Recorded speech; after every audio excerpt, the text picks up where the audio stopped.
السلام عليكم ورحمة الله وبركاته. داودياشا قيمها أي قدرنت مدنو كلنتون أكسن هل كان وسومالي ريجينال تي في أما ريجينال سومالي تي في قاعد كداوتان هذا هانو قلة معلوم البع وسبتي أيام سوقنا عبارة ساعة يكون أدنتهاي رورت 6 PM أو مخرج نمدي ولجوسو عليه وقت قدام بع رورتي 3 AM داون كرتان ولجوسو عليه iyo maalinta Sunday da oo lagu soo celiyo iyo maalinta kale oo Monday oo barnaamijkeena la daawan karo 11 o'clock oo maalin walba oo duhurtii ku aadan daawadayaal kulanti wanaagsan ayaan idin leenahay meel kasta aad joogtaan aad baad u mahadsantihiin taageerada aad noo fidiseen barnaamijkeena maanta waxaa marti noo ah Yusuf Budle oo dad badan oo Soomaaliyeed ay wada yaqaaneen Yusuf Budle marti ayuu noo yahay studio-heena Original Somali TV nagoo aanu ka wareysan doono waxyaabo badan wareysi dhinacyo badan taabanaya ugu horeyntii ba Yusuf balan skin baro qofka uu yahay Yusuf waxa uu ahaa xisbigii kulmeeya ay madax u ahaa waqooyiga America sidoo kale waa Somaliland Investment Group madaxeeda magaalada Minneapolis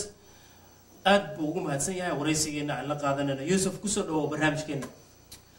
بسم الله الرحمن الرحيم ما حد آدي هذا يهدو ما تصنتهاي سودا شرفت بدن هذه وسود ويس استوديوهن iyo dhamaan ba dadweynaha halka naga daawanaya waxaan leeyahay maalin wanaagsan habeen wanaagsan subax wanaagsan kolba ka idin tahay Yusuf ugu horeyntii ba bal aan ka wareysto waxyaabo badan oo arrimaha Soomaaliya ku saabsan inagoo markaa ku soo qatami doona waxyaabaha ka dhacay wadanka Mareykanka laazim dad Soomaaliyeed baan nahay ku nool wadanka Mareykanka ugu horeyntii bal aan ku wareysto xaaladda Somaliland waxyaabaha ay ku sugan tahay iyo waxa cusub hadda wal guud ahaan kulay war inagu ma seegan ayaan u maleynayaa qurbo joog kulay internetyada iyo TV-yada ay kala socdaan arrinta Somaliland sida lagu bartay nabad baa ka jirta la oran maayo cid walba way ku dhalagsan tahay laakiin Soomaali ama gobolada agteeda marka la agdhigo meel barwaaqo ku jirta ayaa la oran karaa inay tahay nabad iyo dawladnimo iyo system kala dambeyn leh ayaa ka socda guud ahaan warna inagu ma seegan ayaan u maleynayaa intii aad ahayd xisbiga kulmiye waxa jirta xisbigu inuu yahay xisbi mucaarada waxa aqlibada ah ama aad la kulantay oo kaaga imaanaya ama mucaaradnimo waqooyiga America intaad joogtay ma jiraan kulli su'aasha sida aad uga jeedo ma garanayo mahad waxaan oran karaa mucaaradnimada Somaliland ma aha tan koonfurta ay ku caan baxday iyada oo dalka dhinac loo wada jeedo ayaa haddana lagu kala duwan yahay sidana saxa oo dalku hore ugu maraya iyo sidana saxa marka wax weyn oo meesha la isku hayaa ma jiro waa sida systemka ka jira adduunyada kale Mareykan Yurub iyo meelaha hore u maray oo dhan fikradiyan xukuumadda dalka jirta iyo labada urur ee mucaaradka ah ama labada xisbi ee mucaaradka ah waxay ku kala duwan yihiin oo kaliya sidii dalka hore loogu mari lahaa marka wax dhibaato oo kale oo aan la kulmayna ma jirto dadka mucaaradkii Somaliland way joogaan way tagaan baarlamaankii ku jiraan mararka qaarkood xukuumadda talisa ay laftooda ka mid yihiin oo dadkii ugu dambeeyay ee safiirada loo magacaabay inay kala tagaan Ethiopia South Africa filaya iyo Faransiiska lafteedaba waxay ahaayeen dad xisbiga kulmiye ka mid ah marka sida waa dad wada shaqeyn ka waad maasantahay Yusuf xagga xukuumadda Somaliland wada shaqeyn ma jirtaa labada dhinac wada leeyihiin adinka iyo dawladda dabcan waa sidaan hore u sheegay oo ma aha meesha quriga la isku haysto ama la isdilayo ma aha xisbiga maxaa la yiraahdaa baarlamaanka Somaliland de saddex xisbi uu ka kooban yahay iminka mesela xisbiga representatives ama golaha hoose ee baarlamaanka hadii la sheego marka laba gol ay leedahay qofkii aan aqoonin ka guurtiga iyo kan representatives gudoomiyaheega koowaad waxa uu ka socdaa xisbiga mucaaradka ah ee la yiraahdo ucud gudoomiye ku-xigeenku waxa uu ka socdaa xisbiga kale ee mucaaradka kulmiye ee aan ka mid ka ahay xubnuhuna sidaas oo kale ay u kala duwan yihiin mana aha mid la yirina mucaaradka siiya ama kan u badiya sida gudoomiyaha iyo gudoomiye ku-xigeenka iyo xubnaha kale ku kala helan waa sidii lagu soo kala doortay gobolada iyo degmooyinka kala duwan ee Somaliland marka aan ka jawaabo su'aashaada ha wada shaqeyn way ka dhaxaysaa waana wax uu dalku ku socdo Yusuf Budle aad baad u mahadsan tahay bal haddaan ku sii wadiyo su'aal kale oo ku saabsan Somaliland iyo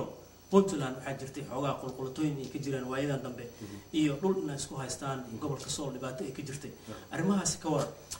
wal taa marar badan oo hore waan ka hadlay especially TV-yada Minnesota in badan baan kaga hadlay internetyada waxa laga yaabaa qoraaladeeda inay qaar arkeen qaar ugu raacsan iyo qaar ugu diidanba dadka Somaliland iyo dadka Puntland dad col ah maaha dad colaad ka dhaxaysa maaha dad dagaal ka dhaxeeyana maaha dad walaalo oo wada dhashay waxaa jira deegaano dhexda ku yaala oo labada qoloba ay kala galayaan nasiib darrada jirta waxa ay tahay dadka deegaanka degan ayaa la moodaa inay kala qaybsan yihiin oo qaarna leeyihiin Puntland baan nahay qaarna ay leeyihiin Somaliland baan nahay reer oo Soomaaliya oo Soomaali meesha doonaan baa ka degeeyeen dad bay la dhasheen dadka gobolka Sool laga hadlayo idii ka goyn mayso walaalahooda ay la dhasheen ee dhiig iyo dhaxalba la wadaagaan dadka Puntland degan dhaqan iyo guur iyo deegaanna waxay la wadaagaan dadka Somaliland degan marka ninka raba inuu kala gooyo ama Somaliland intuu qabsado oranaya xuduudda lagama talaabi karo waan riyoonaya ninka oranaya anaka isku reehebelo oo Somaliland xaq kama soo talaabi kartana riyo kale ayuu ku jiraa marka nasiib darro way jirtaa in la isku tuuriyo ay jirto laakiin dadka waxgaradka culimada diinka odayaasha siyaasiyiinta waxa la isla qabsan yahay inay tahay wax dabiici ah horena looga socon karo gartay Yusuf sidaan sheegnay waxaa jirta isbedelo in wadankii ka dhacay wadankii Soomaaliya xagga koonfurta haddaan ka waraysto waxaa jirtay in golaha maxaakiimta ka aas-aasmay magaalada Muqdisho in wadanka isaga baxeen wadankii isbedel baa ka dhacay dawladda Ethiopia oo garab siinaysa dawladda ku meel gaarka ahayd ayaa soo gashay marka isbedelkaas sideed u aragtaa Yusuf hadaaman siyaasi ah tahay wal laba arrimood baa marka aynu kala saarana mid shakhsiyadeed iyo mid anoo ku hadlayo matalan dadka Somaliland fikradooda garta shakhsiyan anu waxaan u arkaa in Soomaaliya ayna dawladda ka jirin ama koonfurta cid qof walba si doona ha yiraahdeen waa dawlad safaarad oo ah dawlad shisheeye Ethiopia ka talisa xubnaha baarlamaanka lagu sheegay iyo dawladda la sheegayo waa safiiro iyo agents u shaqeeya dawlad shisheeye marka lama oran karo hata waa dawlad Soomaaliyeed si doonta baa ku soo dhisanto shakhsiyaadka maamulada si doonaan baa ha xumaadeen marka kama hadlayaan xumaantooda iyo wanaagooda iyo taariikhdooda laakiin simple waxaan ka hadlayaa inayna ahayn dawlad la oran karo Soomaaliya dawladu yihiin because uma aha dibadda laga soo diraa go'aankooda iyo wax ay aroorta marka waagu bari ku dhaqmayaan day Addis Ababa laga soo gooyaa Addis Ababa oo la soo tashanaysa dal dibadda oo Washington iyo meesha doonta waxa ahaatee marka fikradeen uu taasan ka qaba